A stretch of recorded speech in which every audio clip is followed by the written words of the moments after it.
It's a real pleasure to be here in UK, Britain again, and been here many times before. I always say it's one of my favorite countries to come to. You know the natives speak English over here. But it's really a pleasure to be here at Spacelectures. And I had this rather short notice when my dear friend Gene Cernan was under the weather and called me on Wednesday, wanted to know if I could be here. I already had a trip scheduled, but I was able to reschedule, and then everything was going good, but the weather in New York was when I was at the airport, so it was a long day yesterday. And when we, I'm going to talk about aircraft too, besides spacecraft, a little bit. But let's go back to, say, history. And ever since recorded histories, the ones we could look at on walls or charts, humankind has looked up at the sky. And they've looked up, and particularly the moon. There was always a picture of the moon, sun, and stars. But where did they come from? Would we ever go there? Maybe a few people wrote about it, but it was impossible.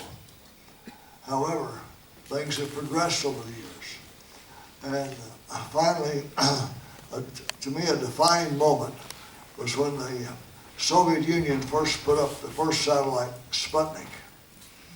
And, America with its democracy, the two parties, and always fighting with each other, always fighting among the parties. We're one of reaction, not of positive action. But once we get our mind to it at times, the whole country gets behind it, we can do things in short order. So as a result of Sputnik, the Congress really pushed on President Eisenhower, and they formed the NASA, NASA, out of the old NACA and the Jet Propulsion Lab, part of the Army Ballistic Missile Agency, and started that. And so it was a real, and Lyndon, Vice President, while he was leader of the Senate then, Lyndon Johnson was really a real mover in this whole push. And also they formed DARPA, which has really helped to advance technology a lot in the Defense Department. So then, but President Eisenhower was not really what you'd call a space buff. They did start Project Mercury then in 1959. And of course the Soviet Union had already started. We didn't know that.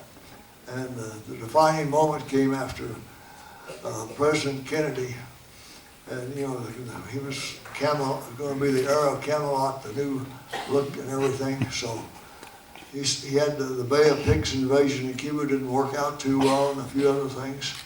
So, but he saw the worldwide acclaim for what Yuri Gagarin got there in April the 12th, 1961, when he did one orbit around the Earth. And then finally on May the 5th, Al Shepard, he saw the acclaim they got. We only went about 115 miles in altitude, a little over 200 miles downrange. So what he turned to was in the National Space Council, which was headed by the Vice President, Lyndon Johnson. And he knew he had to have a winner. And he said, Mr. Vice President, I want you to tell me within 2 weeks to 3 weeks at the most, what can we do to go ahead of the Soviet Union, something to be meaningful, put the United States ahead in science, technology, but also beat the Soviets. And so the Vice President gathered the best heads we had at NASA, Dr. von Braun, Dr. Gilruth, Abe Silverstein, the people. And so he came back to the President Kennedy, and he told us that President Kennedy, there's 3 scenarios. Number 1 is a free return, just fly on a free return trajectory, just go by the moon and come back. We don't think there is a way that we can beat the Soviets doing that. In fact, that type of mission is exactly what the Soviets had in mind, so they could do that, and said the Soviet Union has been to the moon. He said there's only a 50% chance that we can beat them going into an orbit around the moon. However, we think definitely if we go and land a man on the moon and come back, we can definitely beat them, and this will push us ahead in technology. So right away, within a couple of days, President Kennedy went in front of our Congress and announced to the world there on May 25th, 61, that in this decade that we will land a man on the moon and safely return. I'm sure Glenn had that second place. And so, all right, to go, and he had the Congress behind him, and the American people were behind him. But we're going to go to the moon, but the question was, how do we go to the moon? And this was, May 61, and several different ideas. Dr. Gil Ruth, who headed then called the Manned Space Center down in Houston, and it was still the Space Task Force, and so he had the idea he'd take a big booster.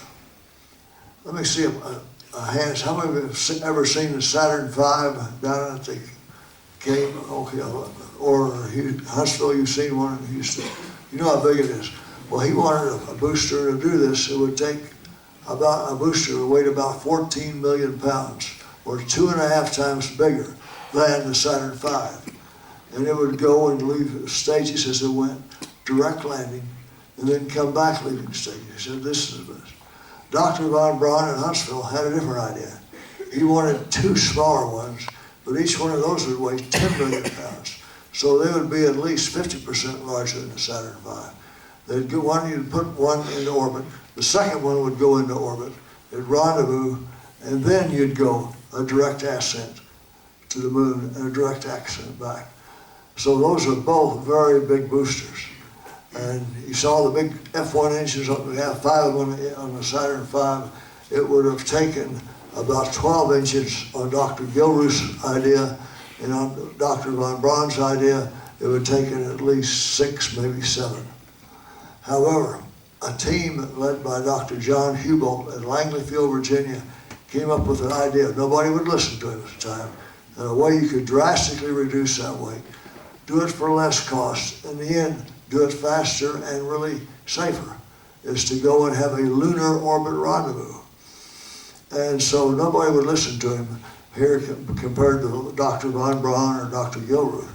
However, he wrote a letter and just got an appointment with Dr. Siemens, the deputy director of NASA, and went up and talked to him, showed him the papers. In fact, Hubalt was a genius. He actually drew out what a command and service module would be like, what a lunar module would be like, with the first stage be a lander and his launch platform for the second stage. Went through there. Siemens right away had enough. He used to head aeronautics and astronautics at MIT. He knew that this would work. And so there was arguments back and forth. Finally, in July of 1962, NASA announced to the world that we would use a lunar orbit rendezvous in our way to approach and carry out Kennedy's goal of landing on the moon and returning. So mark that thing, July of 62, over a year and 2 months later. I was very fortunate. I was in that second group of 9 astronauts. We came on board in September, in fact on my birthday in 1962, and our job was to fly the Gemini program and the Apollo. Now, Gemini was really one that's kind of lost in history to a lot of people. It was so important because it was to take first time we'd have a computer on board a manned spacecraft. It would have an onboard radar, have 2 people. It would have an inertial platform for the first time, and be able to, number 1, do a rendezvous, number 2, demonstrate walking in space, i.e. extravehicular activities, and also support 2 people for 14 days and have a guided re-entry to a precise point on the Earth, all which we needed for Apollo.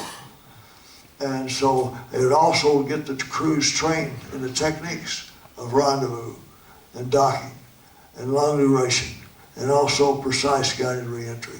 So Gemini was such a crucial program. but yet most people, it's kind of in the back of their minds, you have to remind them.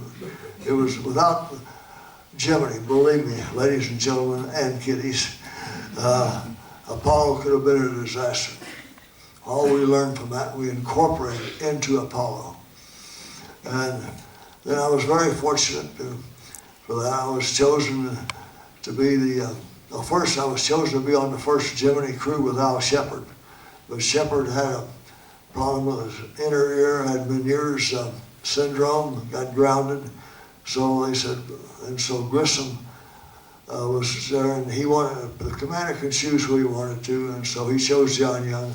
But Wally Schirra had worked out the deal. He'd do the first rendezvous in space. He said, I want Stafford. So Wally and I were the backup for the first Gemini flight. And that went in March of 1965.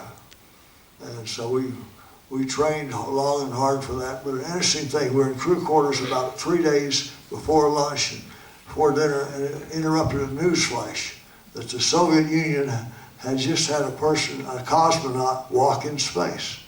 It was Alexei Leonov. And we saw it, and it showed him pushing off and everything. Come back and, gee, that looks simple. Later on, when I got to know Alexei real well on Apollo-Sojuz, and I could speak some Russian, he could speak some English, we were having dinner together just before the mission. One night at a Georgian restaurant, we had a few drinks. And he told me how I nearly got killed out there, and how his suit had ballooned and all that. I said, I sure wish we'd known that. And so, anyway, we thought that was interesting. So Gemini 3 went then in like March the 23rd, 1965, and with Gus Grissom. John Young did 3 orbits around the Earth, proved that Gemini was in good shape. But, you know, again, America has wanted to respond. Originally, I was to do the first spacewalk. It was going to be simple, besides the rendezvous. I just open the hatch, stand up with kind of a double-length hose, turn around a little bit, and get back down. But after Leonov did that, NASA had to, you know, respond.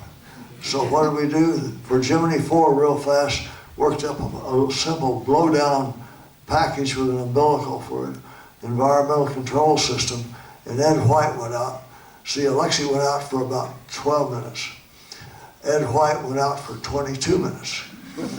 And when he started to come back in, guess what? His suit ballooned. Now, you don't balloon this way, you also balloon that way. And the critical link, for those of you who have seen a Gemini spacecraft, know that the critical length is your height, not your width. And we had practiced in a zero-G airplane and practice on the ground. There's a little bar underneath the instrument control panel. You'd kind of get your feet in, or the commander would help you to grab a hold of it. We call it the alley-oop maneuver. And I guess you'd pull down as hard as you could, then with one hand you'd take the hatch, so you got to flush and dog it down. Well, Ed White, when he tried to get back in, his suit had ballooned so much, but I guess his adrenaline was really flowing that day. His heart rate went over 220 beats a minute, and we got him in. But we nearly lost Ed, or we could have lost McDivitt too. But we still didn't understand how to train to walk and work in space and do specific items. Well, next was going to be, we had Gemini 5 long duration mission with Pete Conrad and Gordo Cooper. They went 8 days. So we're getting up near the time it would take to go to the moon and back. And then next was Gemini 6 with Wally Schirra, and I did the first rendezvous with an Atlas Agena rocket. We were all strapped in our spacecraft on pad 19. We could hear the roar of the Atlas lift off on pad 14, probably where the Mercury astronauts flew. And then as it came over the Cape, we were to launch. And we'd do 4 orbits and a series of catch-up and perform that. Now it's interesting, the idea of rendezvous had been around for many years, but nobody had ever done one. And what we'd planned to do originally was to want to take the least energy, and for those who studied orbit mechanics, called a Hohmann transfer. If you're going around the Earth, and when you go around the Earth, you do 25,700 feet per second for low Earth orbit. And if you add 1 foot per second, straight horizontally, 180 degrees later, you're going to raise your orbit about a half a mile. And the lower you get, the faster you go around, the higher you get, the slower. So we thought we'd do a series of Hohmann transfers to catch up with the target vehicle. And but the problem is there's wide dispersions at the end of that 180-degree turn in that series of things we would do. And one of the members from Mission Plan Analysis called Wally and I and brought over a Russian document. And it was written by a professor at the Institute of Space there in Moscow called The Concentric Theory of Rendezvous of Two Bodies. And we looked at it. I couldn't read a word of Russian, but I could see the diagrams. I knew it had some merit. So anyway, Ed Lineberry was the engineer, and him and Bill Tyndall, they got the document translated and did that and looked at it. So we changed to use the Russian idea. And this person published this in open literature. So the concentric theory of rendezvous was formulated in Russia. And but they use this kind of a semi-form. But anyway, the Atlas and Gina lifted off. The Atlas did fine, and Gina lit off, and the Air Force had goofed up in the way of the sequence. They let oxidizer first, then fuel. That is a no-no. You always lead fuel first. You come in with oxidizer, and you shut that oxidizer off first, and then the fuel. If you don't, you can have some bad consequences. You can have some combustion instability and explosion back in the thrust chamber. But this thing let in and bang with the oxidizer. When the fuel hit it, the thrust chamber blew up and blew the Gina across the Atlantic Ocean. So here's Wally and I in October of '65 with no target vehicle. The idea came up within 6 hours by a McDonnell engineer, Walter Burke, who said, hey, we've got Gemini 7 is going to go on a 2-week mission in December. Why don't we put a radar transponder on Gemini 7? We'll take Gemini 6 off the pad. As soon as Gemini 7 launches, we'll put 6 back on the pad and launch them, and 12 days later, we'll do the rendezvous and demonstrate that, doing that. Well, that sounded all right, but the main thing, nobody ever turned a Titan II around that fast. But I was down there to watch Gemini 7 launch. It got into orbit good, and right away I saw 2 long tractor trailers bringing out the 2 stages of Gemini 6 again to the launch pad. So we got ready to go, and there in the 12 days, after Gemini, 9 days after Gemini 7 had gone, we got down to T-3 seconds, and the engines lit off, started to shake, rattle, and roll. 3, 2, 1, right then the engine shut down exactly at T0. And we had the liftoff signal, a series of liftoff signals. And by mission rules, we were supposed to eject. And we knew nothing about 100% pure oxygen. And Wally and I had been soaking in pure oxygen for nearly 2 hours up there. You'd have probably seen 2 Roman candles coming out of that Gemini spacecraft. But we knew in the seat of our pants, we had not lifted off. It was his responsibility to pull the D-ring, my responsibility to back him up. We didn't, and then a fire broke out. I forgot we're on a hot bike. And that's when I was quoted as saying, oh, shucks. But that was a close one. That's the closest shutdown we've ever had, and we had the liftoff signal. I knew we had a dead man's curve. If you've ever flown a helicopter, you know what a helicopter, if you're down below a certain altitude and airspeed, the engine quits, you're going to crump the helicopter, either do some damage to it or do damage to yourself, and that area is called a dead man's curve. Well, we had one in that Gemini Titan of about 3/4 of a second. It was the time you pull the D-ring and start the pyrotechnics firing. You see the instant, reaction, and I think we can do it. And I had the 2 fastest reaction in the astronaut group was 0.38 seconds. And so the dead man's curve was about 0.75. By the time the pyrotechnics would start to fire and all of this, you'd probably have a hard time making it. But we didn't. And we got hit with 2 double failures that morning. And I won't go into details explaining them, but they found them. They turned it around. So instead of the 9th, we launched on the 12th day that Gemini 7 was in orbit. And this time we got off. And also, you know, as we got training in that, and we had a rudimentary computer program up at McDonnell Aircraft. It was half digital, half analog, and we'd work on it till 3 o'clock in the morning. But we knew, you know, we have a closed loop with the radar, the computer, and inertial platform. The IBM little computer is a great computer, 4,096 words, you know. So you know what you have on your cell phone today, unbelievable. So anyway, what happens if you lose the radar? What happens if you lose a computer? Or if you lose a platform? So we worked out a series of nomographs. It's my job as a right seat pilot to work those and figure out what would happen and compute it.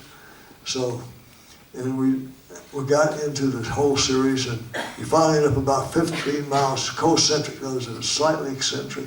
You become slightly eccentric. The way you work up to it, then you're 15 miles below. And then at a given angle that you look towards the target, it's 27 degrees, you add about 30 feet per second. And that will raise your orbit up around. In fact, you'd go up above and come around. So, but we worked it out so the background is just before sunrise you break out, but the target would be in sunrise with some of the stars in the background. It's called an inertial line of sight. It would be inertial. So it's like flying an instrument landing system in an airplane. You have these crossbar needles. If the needle goes up, you pull back on the stick or the yoke. If it goes to the left, you turn to the left. Same way in this. So looking at this flashing light or reflected light of the target, if it moves left to the stars, you maneuver left. It moves right, up or down.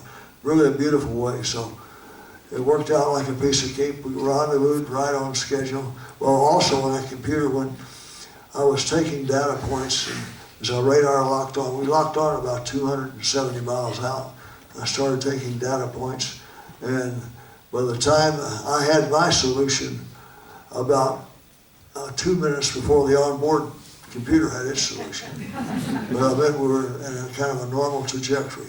And then the ground had one. And between the computer, my computations, and the ground computations, we're all in about 1.5 feet per second, don't believe. So I told Wally,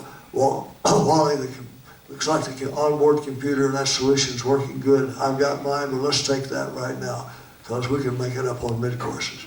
So we did that, and that's how we got to 1 mile. We're coming in about 30 feet per second.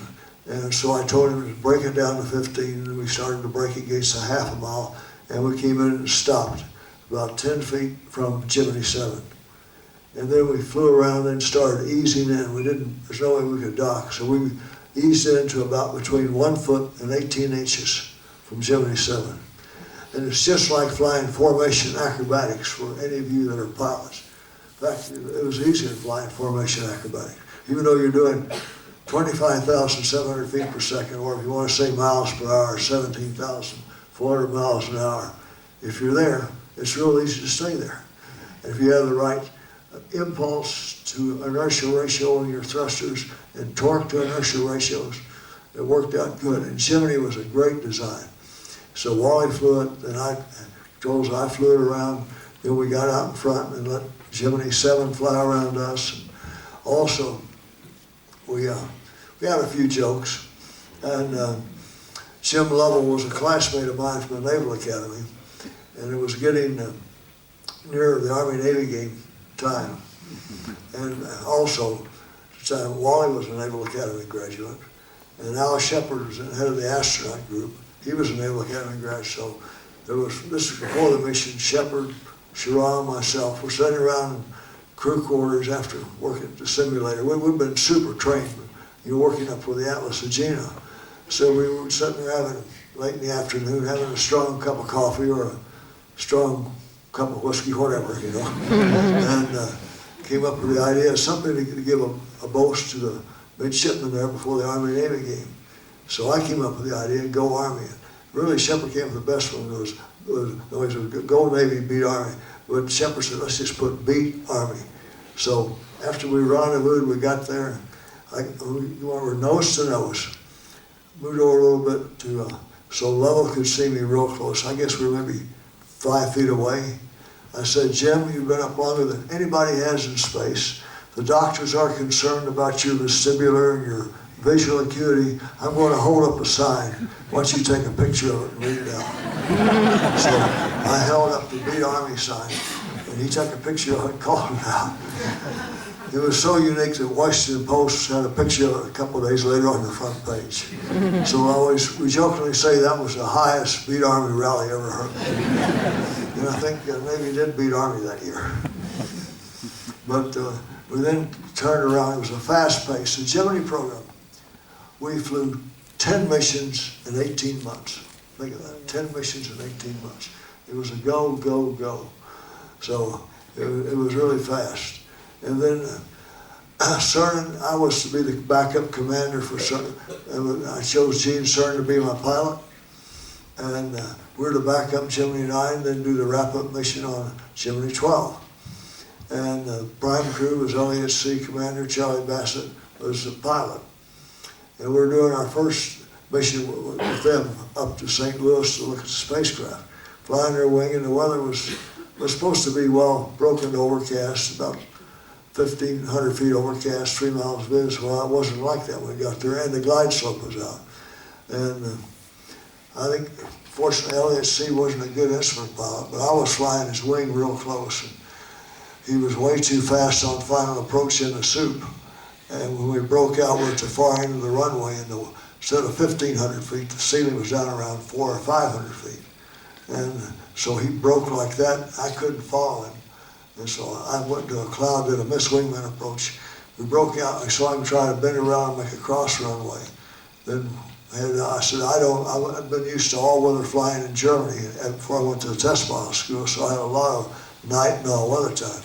So I said, missed approach, and went on out, and they tried to bend it around. And tragically, they were trying to make that first cross runway, and they crashed into the building where they're building the F-4s and the Gemini.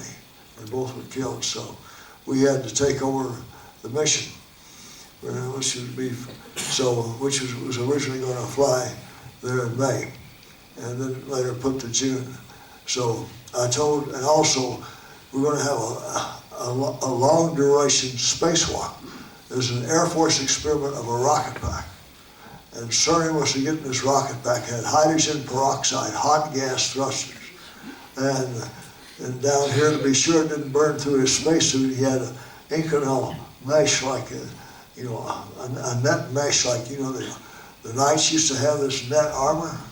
Well, he had an Inconel net on it. My weren't we brave, but my weren't we dumb. And so, in fact, we were so naive, we did not even think about using a defog solution on our visor. Like when you go scuba diving or when you go snorkeling, you put defog on, or at least you spit on it and rub it around. But we didn't do any of that. So anyway, I told Cernan, you concentrate on the EVA. I knew the Gemini spacecraft made his EVA and the backup on Gemini 3, being the prime crew on Gemini 6, and I knew the spacecraft, the systems, and you concentrate on that, just a couple other minor things. So off we go then.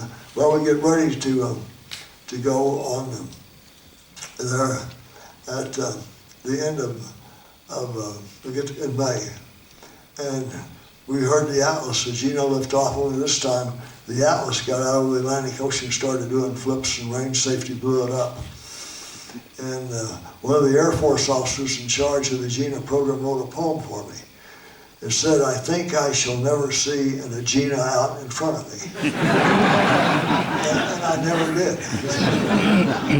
It kept blowing up, or so they never made it to orbit.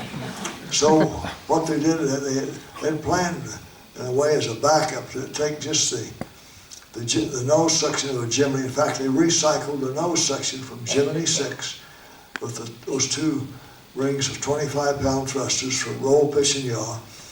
And cycled that and made that with a target docking adapter with batteries and telemetry. It's called the augmented target docking adapter. And we're going to launch that with an Atlas. So they did launch that. We were all set to go. And we never got an update on the computer for the right azimuth. So we had to scrub out. So that was twice we scrubbed out. In fact, I had more scrub outs in the Gemini program than anybody in the whole rest of the program combined. And finally, on June the 3rd, 1965, Cernan and I lifted off for the augmented target docking adapter.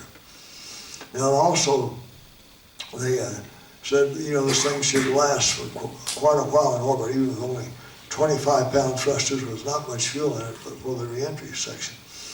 And but they noticed they didn't get a shroud deploy signal, and they'd nearly run out of one ring of fuel. And we didn't know what to expect, and we rendezvoused in 3 orbits, which would be a standard orbit that would be used around the moon.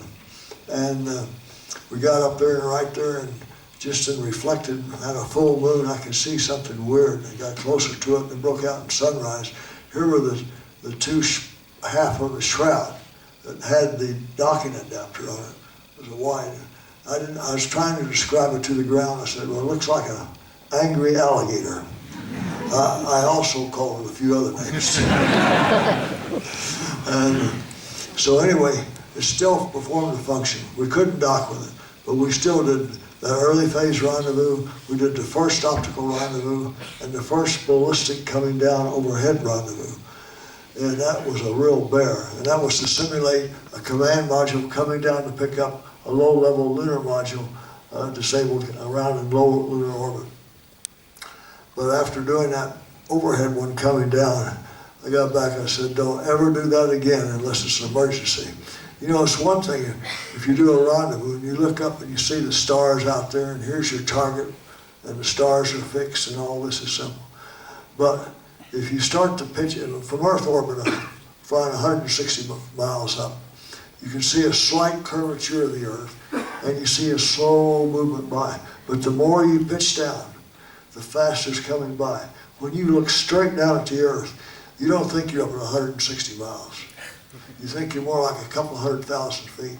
And the way that the Earth goes by, at 17.5 miles, per hour, or about 4.5 miles a second, 7 miles, 4.5 miles a minute, or 7 miles a second. Wow, you're really moving. And you nearly get vertigo. And here you're trying to do that inertial angle, looking down, and here's this Earth in the background, not the calm stars. And so that's the only overhead rendezvous was ever done, even though we worked out ways to practice it and put inertial needles on our reference platform. But we did it. And then came the spacewalk. So we had a 25-foot umbilical, and by then we developed a bigger chest back. It was just batteries with a water evaporator, and no liquid cooled garment like we had in Apollo. And Gene Cernan was to do the first spacewalk for 2 hours and 5 minutes outside in this rocket pack. He'd go to the back of the Gemini, get into it, and he had practiced this even blindfolded when he was back there. He had 2 lights back there helping at nighttime. And this is one episode of Cernan and I would never want to go through again, I'll tell you. But I had a funny, well, no, it wasn't funny.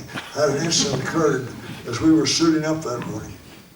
We had a kind of a double house trailer on pad 16, and we'd suit up, and each one had separate rooms for the suit tech. Put on your underwear, your urine collection device, and all your electrodes would be hooked up, and get in your suit.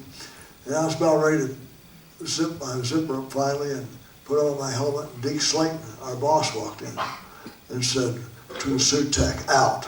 Shuts the door and said, Tom, I want you to know that, this is the first time we're going to have an astronaut go completely around the world like this. He's going to be on a rocket pack. Said, I want to let you know NASA management has decided if Cernan dies out there, you've got to bring him back. We cannot afford to have a dead American astronaut floating around in space. I nearly blew my stack. I said, Dick, here it is. A little over 2.5 hours before launch, and you're pulling this on me? We've never talked about it before. We've never even discussed it with Cernan.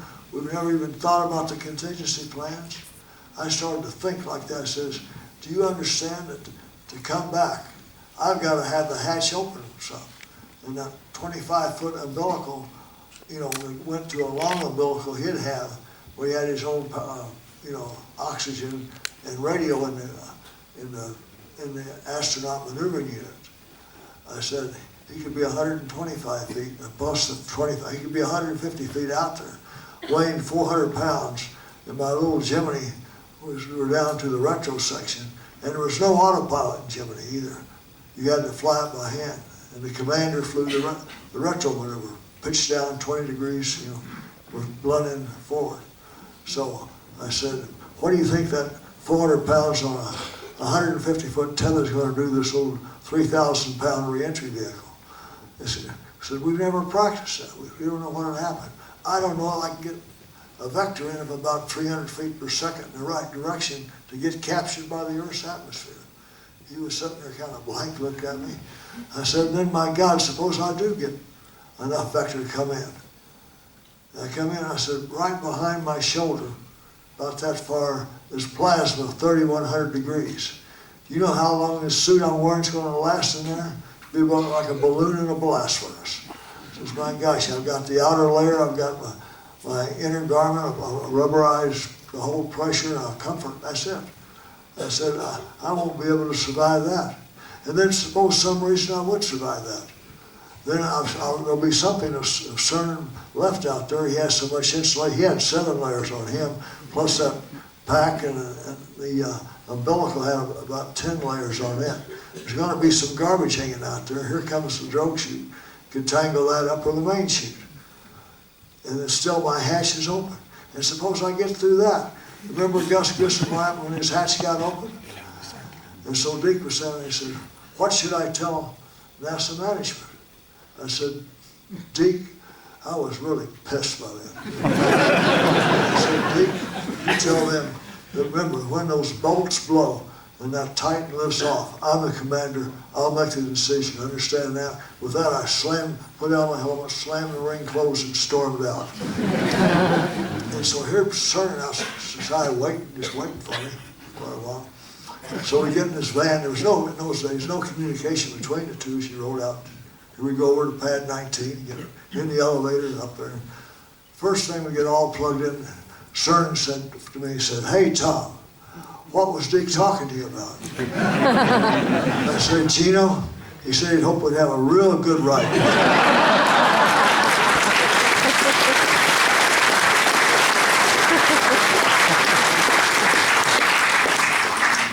Now, we scrubbed out that morning because that was when I told you when the Alice, Gino blew up. So, but I never said a word to Cernan. I'd see Deke. I never said another word to Deke. He never said a word to me. That was it. And then we got ready to go again. And this time we didn't get an azimuth update. After this was about a month later in June, azimuth update for steering. So we scrubbed out. But finally, 3 days later, we hardwired how we could get an azimuth. So we got it up at 8, and off we went. And then comes the EVA. So Gene gets out, stands up, and he starts this on a 25-foot umbilical. And the backpack was stored in between us. To tell you how small, how many people have ever seen a Gemini spacecraft in the States on display? Okay, quite a few. Well, you know how small it is. I couldn't put my feet together in this footwell. I had to ride with one foot on top of the other. It would have been you couldn't have done it under one gravity. No way. You just would, one gravity, your legs would have gone to sleep, but zero gravity was okay.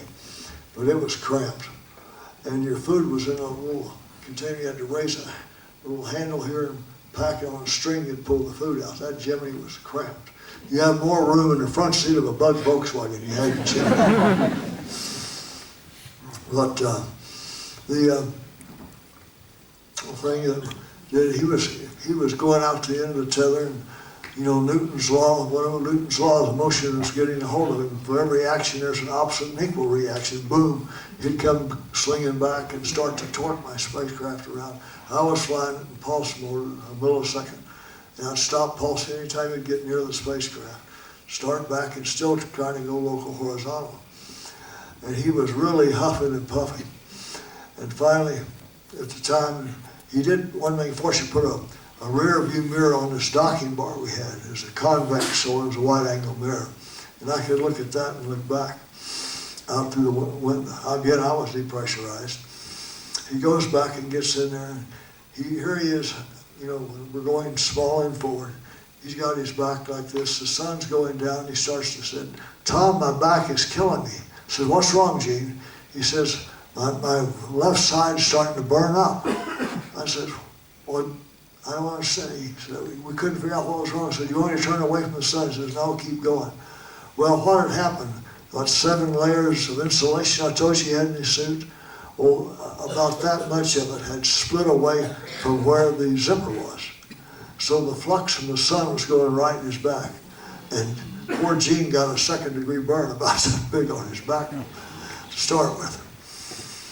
Then he gets, and one of the lights at nighttime, we didn't have any proper foot restraints. He was hanging on to a bar with one foot on top of the other at nighttime, trying to get in this astronaut maneuvering unit. He finally gets squared away and gets strapped in. And I'm down to 3 steps to throw a switch and fire an explosive bolt and cut him loose. But as soon as the sun goes down, bang, his faceplate fogs over. He's blind, he can't see. He said, Tom, I fogged over, I can't see. And so I said, well, we said we'd try one thing, looking at just want to check out the communication of the astronaut maneuvering unit, which had its own radio. Well, we went on that. We lost one way of 2-way communications. So fortunately, he could hear me. I said, get back on that 2-way communications right now. And also the hatch was sticking. And from Ed White's experience, they had a simple mechanism. There was a little aluminum T-bar with a cable that the commander could reach over, get your pressurized, and squeeze like this. It would slam the hatch down flush. Then the pilot would have to dog it home. And the hatch was sticking. And so here we're coming across Australia at nighttime. Remember the Southern Cross coming up. And, you know, here I am, 130 miles up, you know, and I put my suit's pressurized. The hatch is sticking. My buddy is 18 feet back and he can't see. So damn, it's lonely out here. And so I said, and there wasn't any tracking stations. We swung, I think we got a couple of minutes over Perth, and then we went way south of Hawaii. The next time we'd hit would be Guaymas, Mexico. So I told him, I said, Gene, when the sun comes up, within 10 minutes, if you don't get defogged on your visor, we're calling it quits, and you're going to get back in the spacecraft. Understand? He said, yes, sir. So anyway, the sun comes up, and he doesn't defog. So I said, call it quits.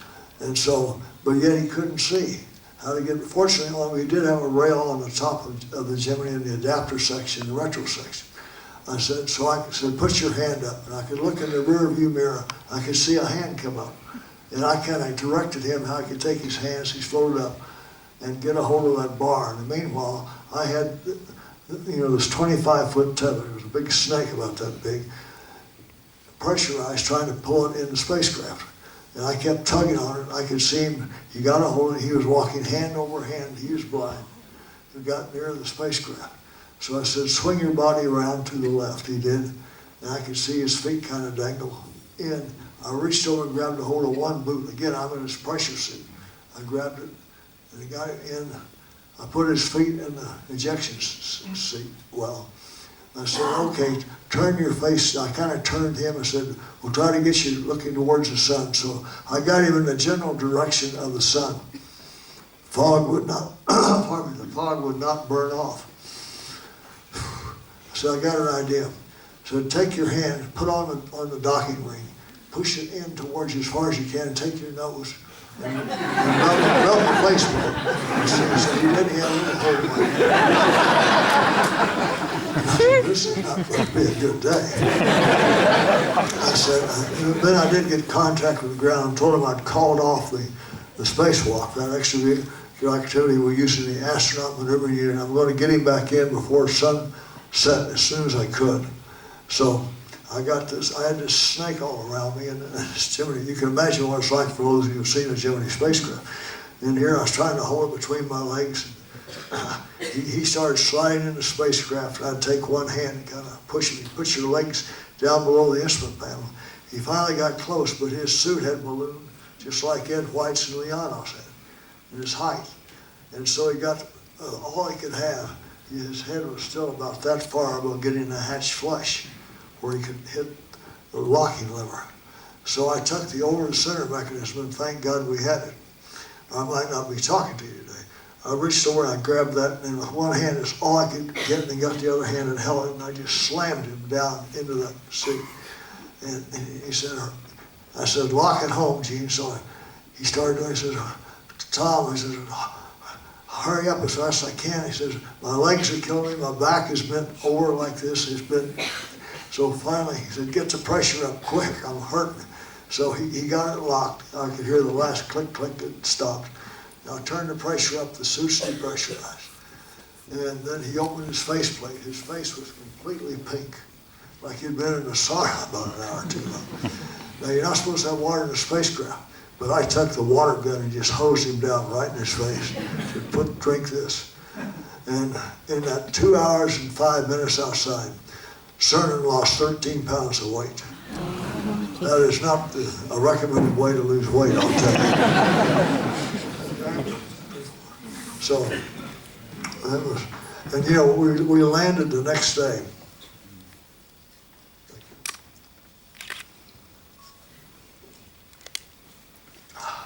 Not as good as whiskey, but it's good. Well, we landed the next morning, and it was right off the coast of Bermuda. And they flew the suit back. When they flew the suit back, and that evening they poured 1.5 pounds of water out of each boot. So, also that night, with all that sweat he had in there, he was really, by some time I'm freezing, so I turned the temperature up as high as I could get. He was still cold and freezing, I was hot as a dickens. It was just a tough situation.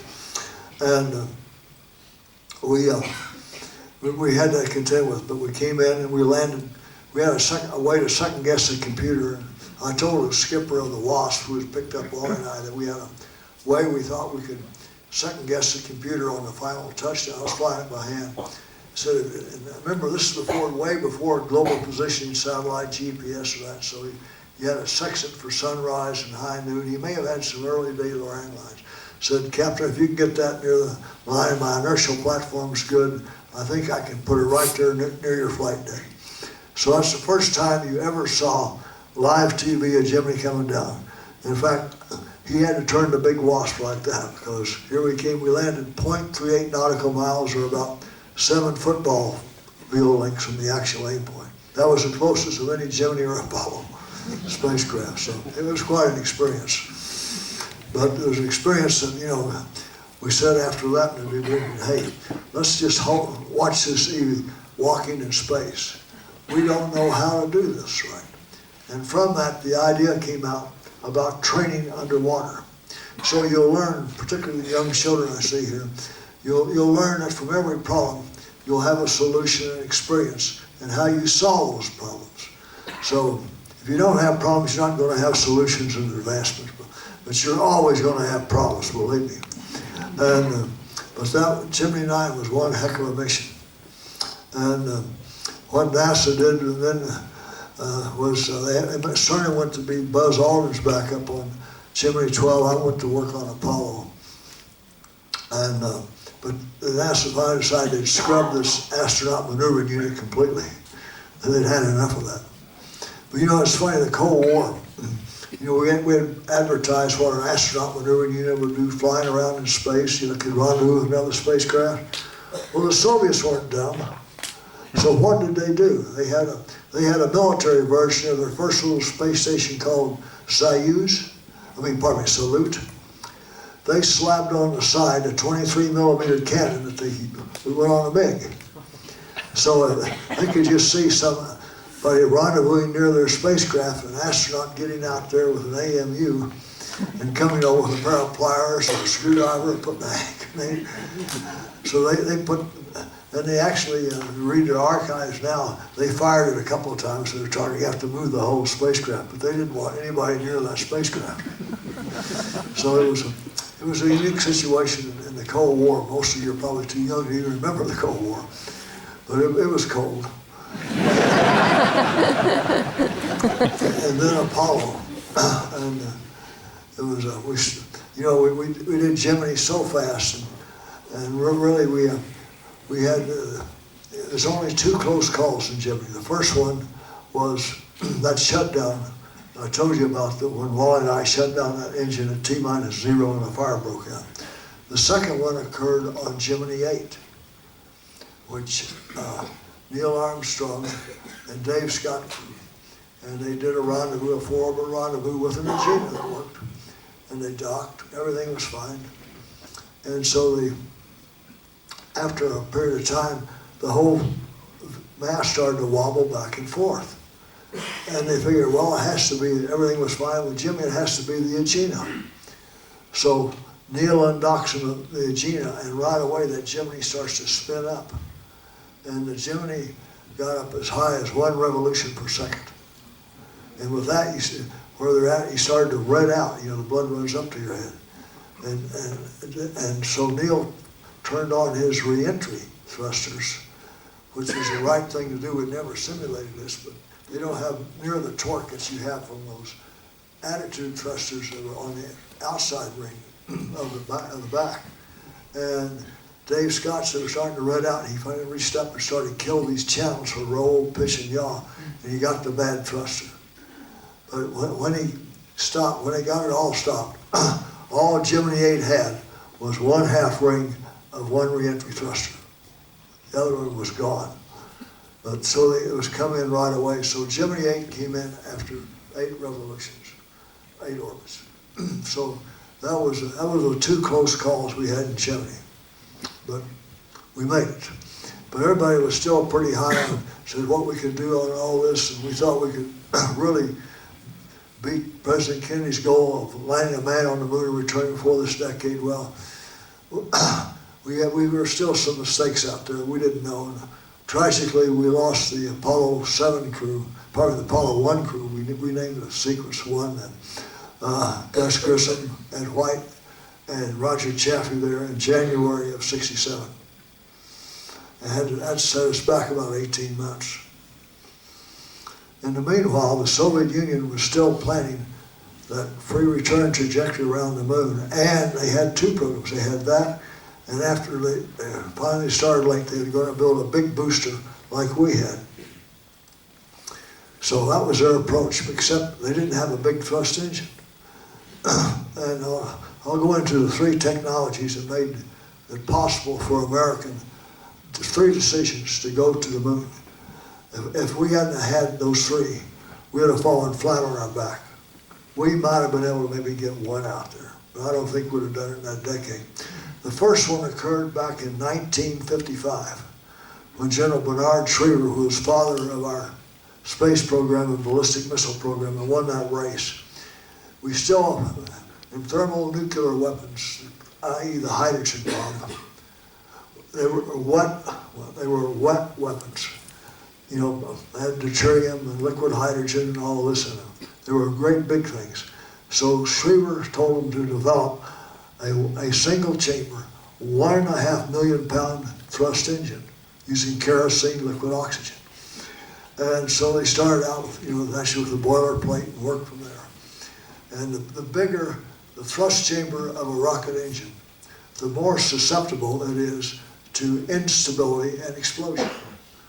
And I remember when I was still a captain at Edwards, the test pilot, when we were starting to test in '61, and you'd hear a roar, you'd see the night light up, and maybe a minute later you'd hear a roar as it come all the way across the lake.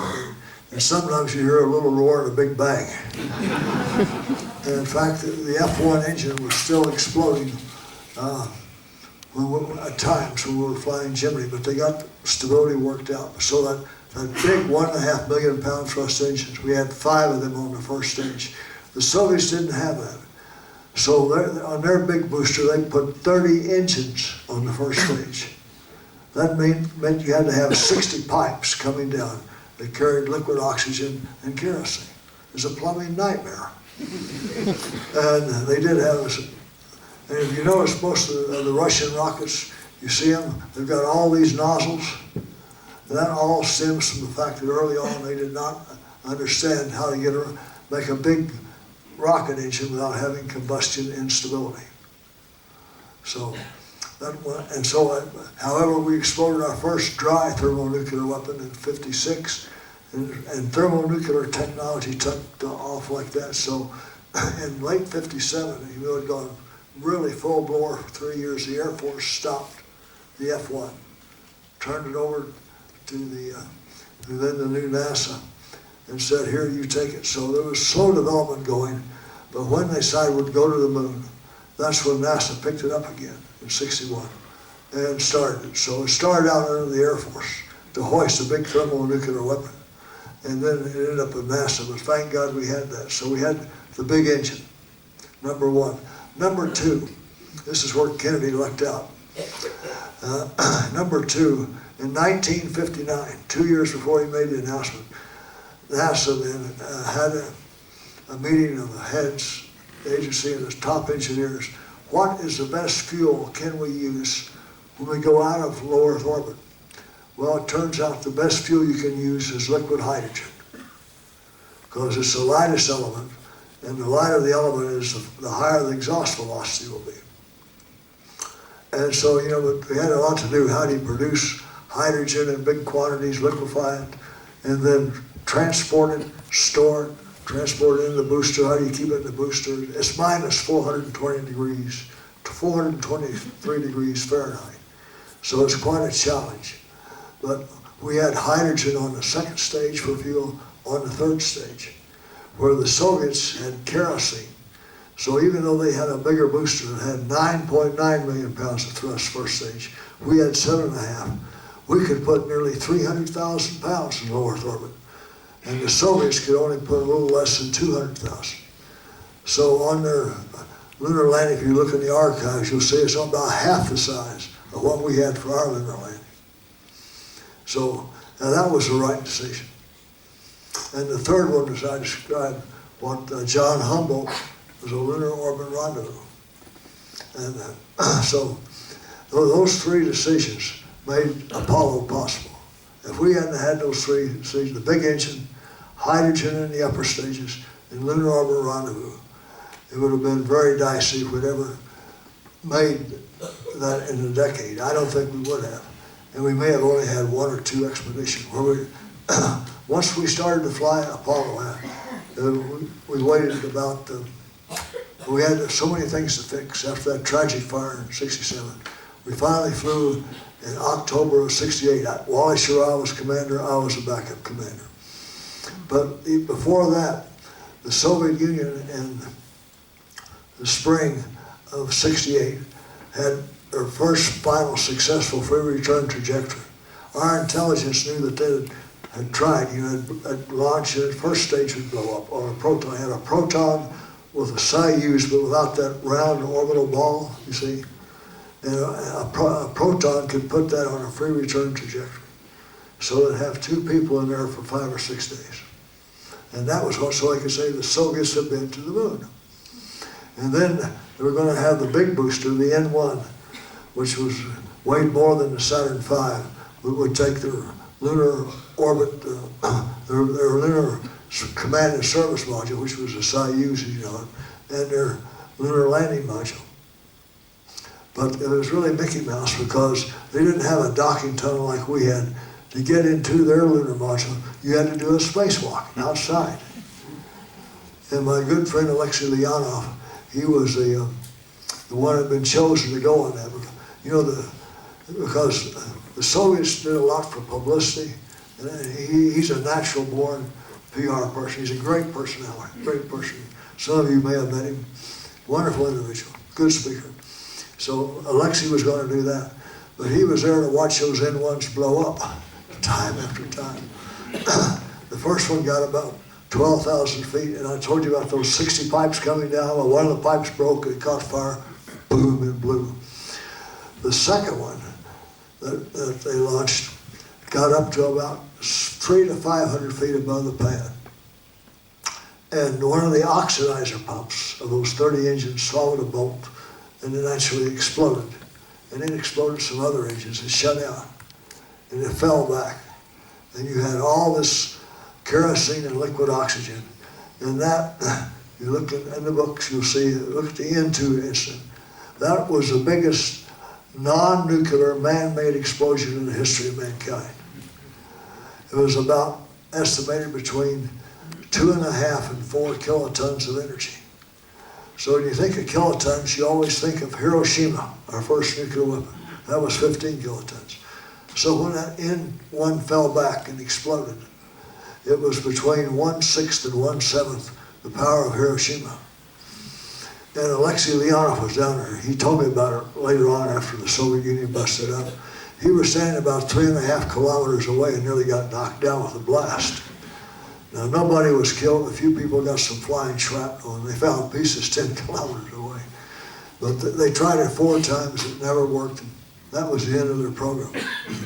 So we started back, and George Lowe was a program manager then. We changed program manager after tragic fire. And he knew, and he had the clearances, he knew what the Soviets were trying. So even before we flew Apollo-7, which was an Earth orbit mission to qualify, he was planning to take the second one and fly and do an orbit around the moon, Apollo-8. It was a guessing mission. It was only the 3rd flight of the big Saturn. So it occurred. And Apollo-7 went great. And so then in December of '68, we launched Frank Borman, Jim Lovell, Bill Anders, and went there and did 10 orbits around the moon during Christmas time and came back. So we'd gone to the moon, we had orbited the moon, but we hadn't landed yet. But we had such a head of steam up. We had such a real team, dynamics. By the time we started to fly, Gemini 7, in October of '68, until Neil landed on the moon in July of '69. It was 9 months, and we flew 5 missions in 9 months. And 4 of those were on the big Saturn, and 3 of those were to the moon. And 3 of those had lunar modules. So it was just a bang, bang, bang. And again, it was all the experience we had in Gemini that let us do that in all the disciplines. So then I come to my 3rd mission. And there was no person really selected to be the first one on the moon, so we'll start down and rotate, from prime, back up to prime, back up to prime. So I was a backup on Gemini 7, on Apollo 7. Neil was a backup on Apollo 8, and then Pete Conrad was backup on Apollo 9. So we just rotated 3 down. I had 10, Neil had 11, Conrad had 12. And we said, somebody will land. And so I flew the first lunar module out there, again with Gene Cernan as my lunar module pilot, John Young as my command module pilot. And we're all set to go, and everything worked good. And you always try to push ahead and see. I thought space was so beautiful from being there twice before, but yet all we had was this Hasselblad pictures of the Earth and perhaps some short film of 16 millimeter film. I said, why can't we have live color television and all that? So I was the one that pushed that, and we did it. We got a low light level Vidicon from Vietnam declassified. We got some, I don't know, but the French had some 5 dynamic lenses, had the dynamic focus we needed. We got 2 of them. And we didn't have time to use a color gun like our early TV had. We had red, blue, and yellow, and that's how your color TV was originally. But way before that, they had a rotating circle, and the very experimental TV they had. Never went commercial, but they had red, blue, and yellow, and a rotating wheel. So we put that on with a little electric motor, and we had it with a sync on it, and did the same thing for the spacecraft.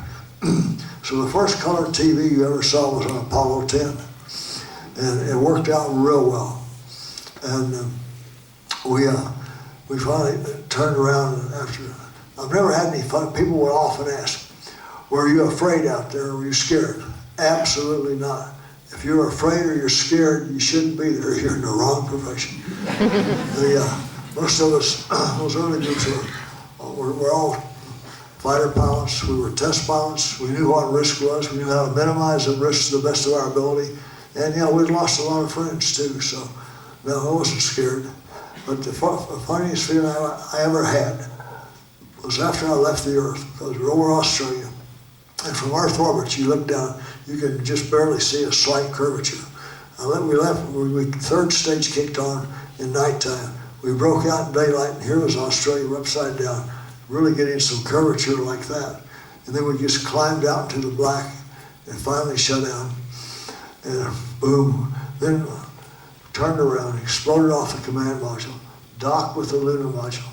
You know, we flew, everything was by hand, it wasn't the automatic. And then at a certain time, we flipped through the switches, pulled back on the thrusters, pulled the lunar module out on our nose. And when you fly to the moon, you barbecue to the moon. You rotate like this because you're in sunlight all the way out to the moon.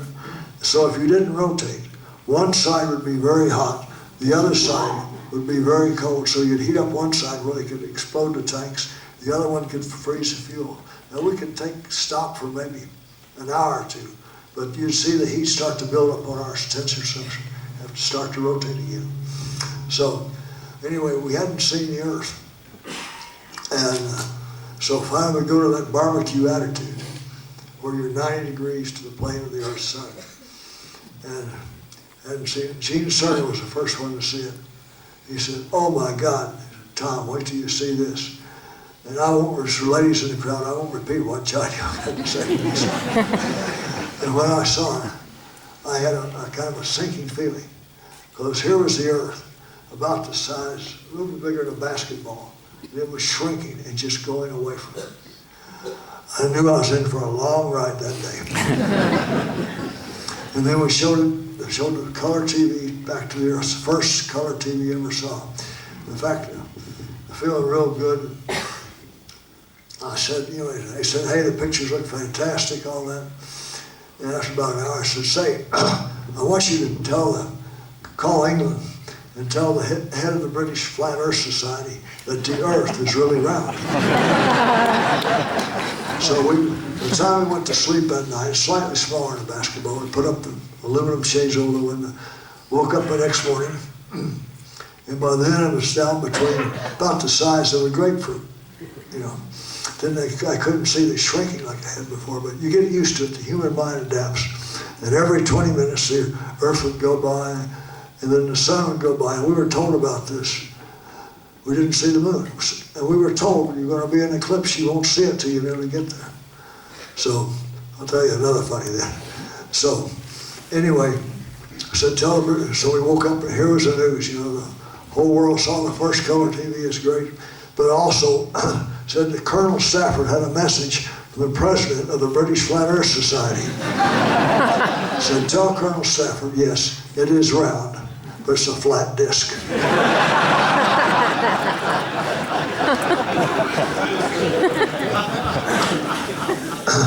But it was finally, you know, as I said, we couldn't see the moon. And after about a day and a half, you know, there's so much reflected sunlight, we could first see our first big stars like Sirius, Canopus, a few stars like that.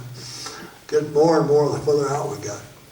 And so John Young called back one time and said, "You know, hey, we've been out here for a day and a half. We still don't see that moon, but we'll take you guys' word for it's out here."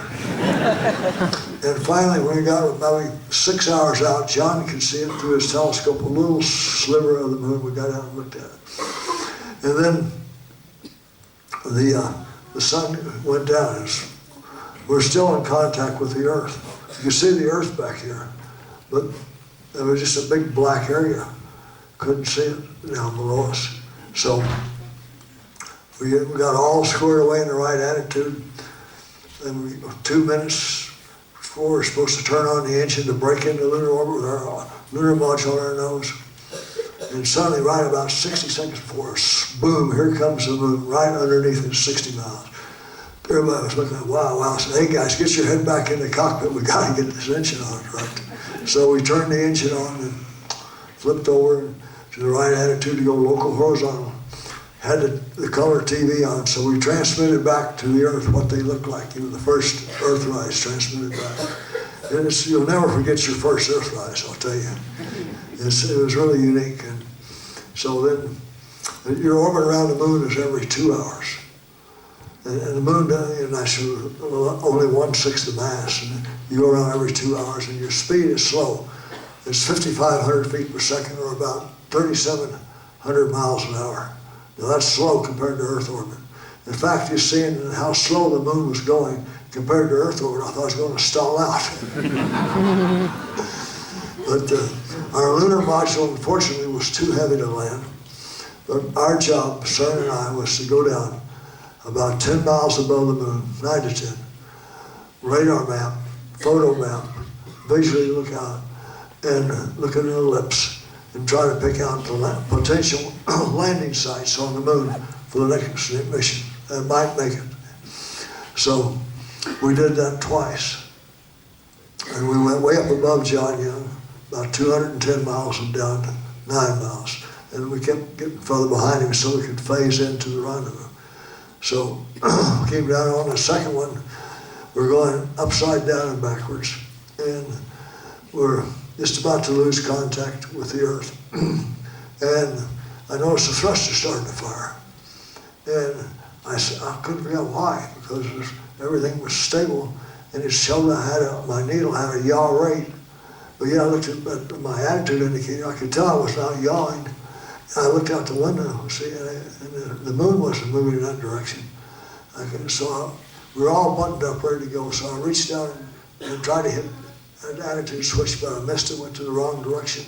So it went to the board guidance system and shot us back towards John Young. Suddenly, we started spinning in over in about 50 or 60 degrees a second. So all the attitude controls on the ascent stage, they weighed about 10,000 pounds. Total, it weighed 30. So I just reached over about 45 seconds early and blew off the descent stage. Went to the hand control. We only had a 3 gimbal platform. And so you didn't want, there's a big red dot, a big red arrow on both yaw angles at 90 degrees. So I flew around that. And that's when Cernan was quoted saying, golly gee whiz, But we got it, I got it back in attitude, we got everything squared away in primary guidance, made the maneuver, brought the Apollo, which is what's the highest point around the moon down, started our rendezvous, and we performed the first rendezvous around the moon. Got back in and stayed there and tracked for about another day, and then came back. So on the way back, as mentioned in that film, we set the all-time world speed record. And I think that should hold until somebody goes to Mars for the human record. You gotta beat it to go to Mars. So that was my experience there. And then when I got back, I replaced Alan Shepard, who's head of the astronaut. Kind of sit, please. And so after 10, I was chief of the astronaut office. Kept that for a series of times until after Al flew his flight on Apollo-14. Then I moved up to deputy director of flight crew ops. And then, in the meanwhile, the Soviet Academy of Science, and I immediately talked to head of NASA, Dr. Fletcher, and said, hey, you've gone to the moon, you beat us there, but we've had this little space station. Why don't we get together in some joint meeting? So it was decided, finally, and President Nixon signed it with President Kosygin and Brezhnev looking on, in March of '72, that the United States and the Soviet Union would do a joint Apollo-Sojuz in July '75. And I was chosen as the commander. Now the Soviets, you would not believe the secrecy they had in those days. It was unbelievable. Everything was state secret, oil production or wheat production, and they would fudge the numbers. Everything had to be Bolshoi secret, big secret.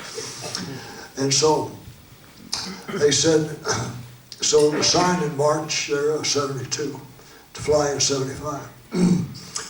The Soviets said they would announce their crew 6 months before. I went into Chris Kraft and talked to Dr. Lowe, said, hey, no way.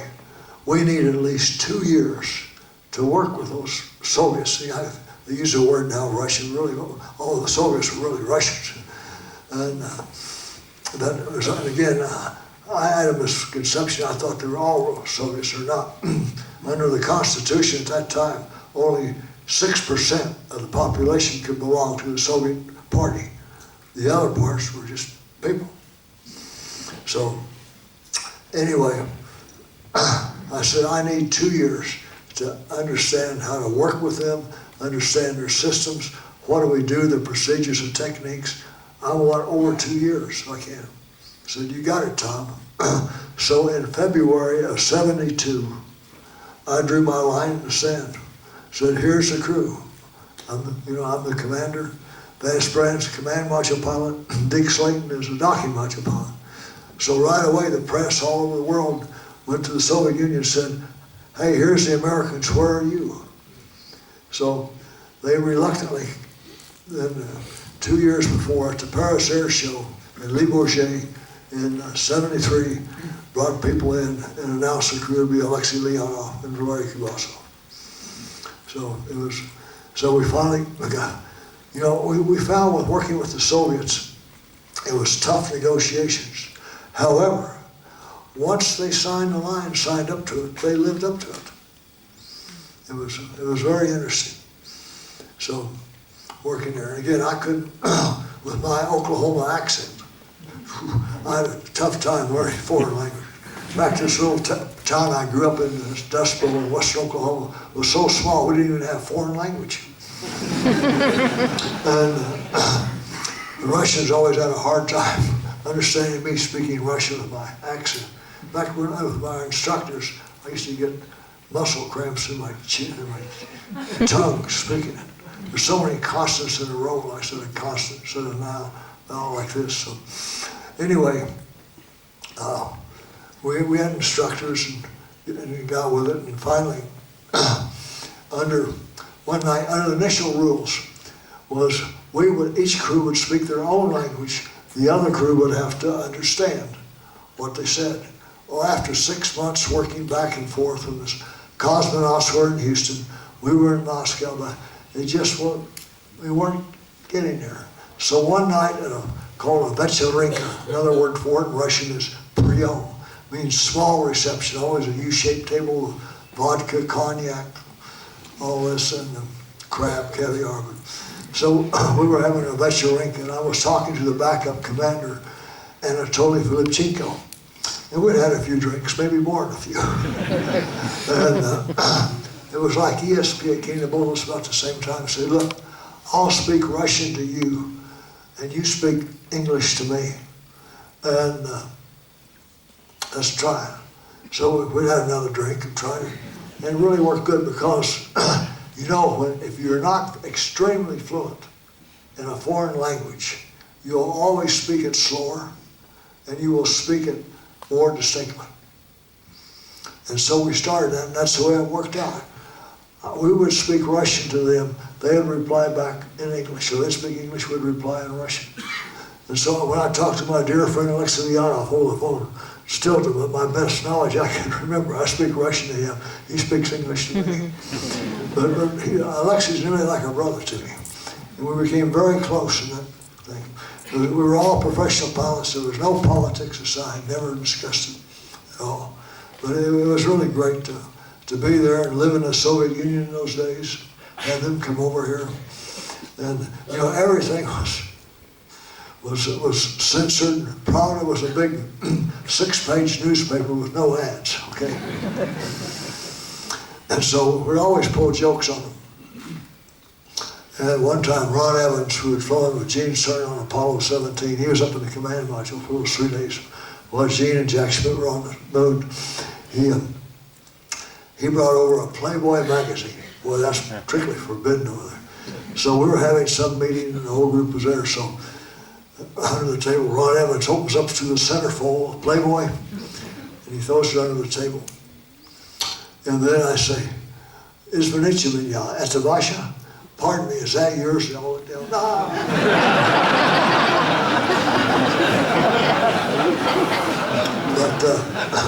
But anyway, things worked out. And the Soviets built, or the the Russians, the Soviets, built a little hotel for us in Star City.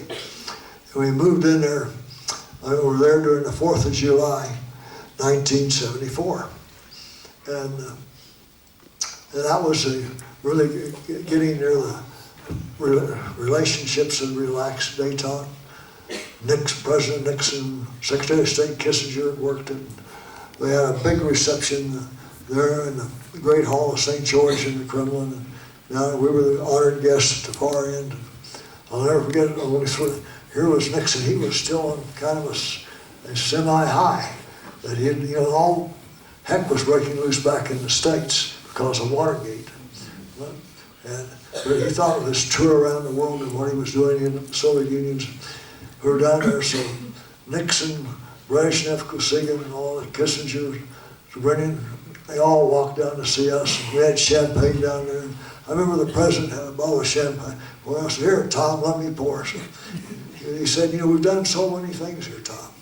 "Yes, Mr. President." So just when you talk about 12,000 nuclear weapons, I'll never forget his words, 12,000 nuclear weapons. How many villages in India do you want to destroy? I wasn't about to get into that discussion. I said, "Well, I haven't really thought of that, Mr. President." But he thought so. 3 weeks later, he resigned. But anyway, he was on the 4th, right then after it was the 4th of July. And Ron Evans, who was a real joker, brought a half a case of fireworks with him. Firecrackers, bottle rockets, all this. So we'd had this big reception. The ambassador now had a big home. It was called Dom Spaso. That's the ambassador's residence in Moscow. It was owned by a very wealthy Russian before the revolution, was saying, "Polski do revolucja." And so I'm out in the back, and they had a big, huge courtyard. We had the head of the Politburo was there, admirals, marshals, generals. We just had a great time with the cosmonauts. We go back to our place, our little hotel. We just got moved in. And we had a few more drinks, so it was time to fire the fireworks. We're in the middle of Star City. Everything's quiet and nice. So they set off a set of, firecrackers. I don't know what the regulations are here in the UK about fireworks, but sometimes in the US they're strict, sometimes they're not. So bang, bang, bang, bang, bang, it sounded like a machine gun going off. And then we fired a skyrocket with a bomb. Boom, boom. Then I noticed lights started to go on. All over Star City, and we kept firing off bottle rockets, cherry bombs, all this boom, boom, boom. Is that going off around the words? Lights were on all over. Pretty soon I see this flashing red light come on, across the other side of this little fishing lake they built. And they get over and stop, and I can see it's because it's still, July is still kind of light, even late in the evening. It was the militia, that's the word for police. And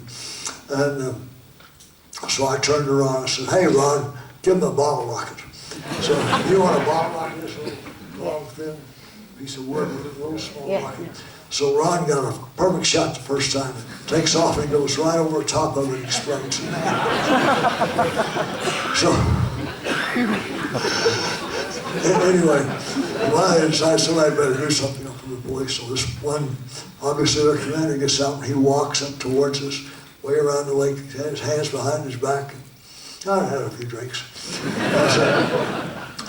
I usually, a word in Russian for comrade is tovarich. That was everybody calls you tovarich, tovarichka. I said, "Tovarich, idите сюда." That's comrade, come here. So he comes up there, a few more fireworks go off. I said, "At the Den Rostenia u nasha revolucja." It's the birthday of our revolution. Ti hatish vipet u nas. Do you want to have a drink with us? Oh. So I got pretty good in Russian, so we finally ran out of fireworks, out of ammo. So everything settled down. We had instances like that. It was a fun time. But again, the Russians always kidded me about my Oklahoma accent, speaking Russian. I remember one of the last press conferences we had in Houston before we flew the mission. Some correspondent asked Alexei Leonov, said, "Now, tell me, Colonel Leonov, in the mission, how we work." And Alexei says, "Oh, on this mission, we speak 3 languages. We speak English, we speak Russian, we speak Oklahoma."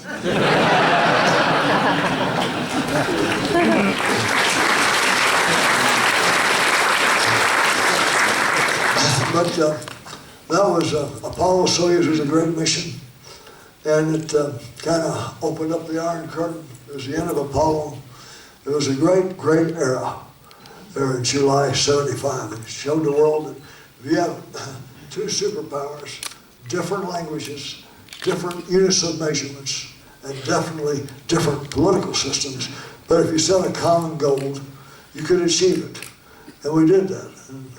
And that was my responsibility as commander from our side to work it in Alexi's side. So we worked it together. So he's there like a brother to me. He named his granddaughter's name Karen, Karine, K-E-R-I-N, after my daughter's name. And my grandson, my oldest daughter, my son, his name is Alexei, named after Alexei. Oh. So I talked to Gene Cernan probably more than any astronaut in the United States, but I talked to Alexei. Now we have cell phones about as much as I talk to Gino. So he's just a great person.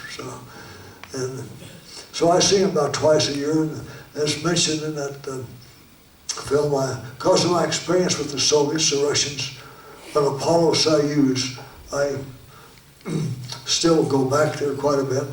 About twice a year I see him, and he comes when he gets over here, so we get together and everything. So he's a great artist too. So it's just really a great relationship we've had. And I was the one that's mentioned there that really pushed the administrator, George Abbey and I, to have an escape vehicle for the space station we had envisioned early on called Freedom, because we didn't have one. We had just a shuttle. But at the time, the NASA management didn't want it. I was on the outside. I was working under the Academy of Science at the National Research Council as my volunteer work, and I pushed it. Said, we got to have some way. The Soyuz is a simple vehicle, but it was a rugged vehicle. It could land on hills and mountains. It could land anywhere. On a shuttle, you miss the runway, you're dead. So I said, we need another thing. So I'm sure glad we had it. It's worked out good because, unfortunately, we've been down since 2011, and our crews keep flying up and down on the Soyuz, and they keep resupplying, even though now we had this commercial resupply. I won't go into all that details because how's the time? I want to cover a little bit about, how am I doing, Coach? I want to talk a little bit about self. Like I told you, I didn't know a lot about the background of what the Russians did, but the idea of what it would take to go in orbit to velocity and a converging, diverging nozzle, multi-stages, and even walking in space through an airlock was all done by their great academician Konstantin Tsiolkovsky. And I'd maybe read one, I always heard about Dr. Goddard. And I don't know if Goddard had ever seen Tsiolkovsky's work. But he was the one that's really the father of modern spaceflight, was Konstantin Tsiolkovsky. You read his history, he was a real handicapped kid. He was one of 18 kids, I think. And he came down with scarlet fever at age 12 and lost his hearing, so he had a big hearing horn. And he went to the Moscow library and taught himself. He was a math teacher. But yet he wrote all these great theses. And the same way in self. Now I'll tell you that, how many of you here have been to the church in Westminster Abbey? See your hands? Probably most of you. Well, one of the keys to stealth is buried about 5 graves down from Isaac Newton. His name is Dr. Maxwell. It was Maxwell's equations. And of course, we didn't have an airplane when he was alive. It was Maxwell's equations that was then taken by a Russian scientist in about 1960, published in literature. I don't know why the KGB read it out, but he published open literature about, called the single line theory of radio propagation and all that. He talks about stealth. And Kelly Johnson, the great designer of Lockheed at the time, he's the one who designed the P-80, the P-38, the P-80, the U-2, the SR-71.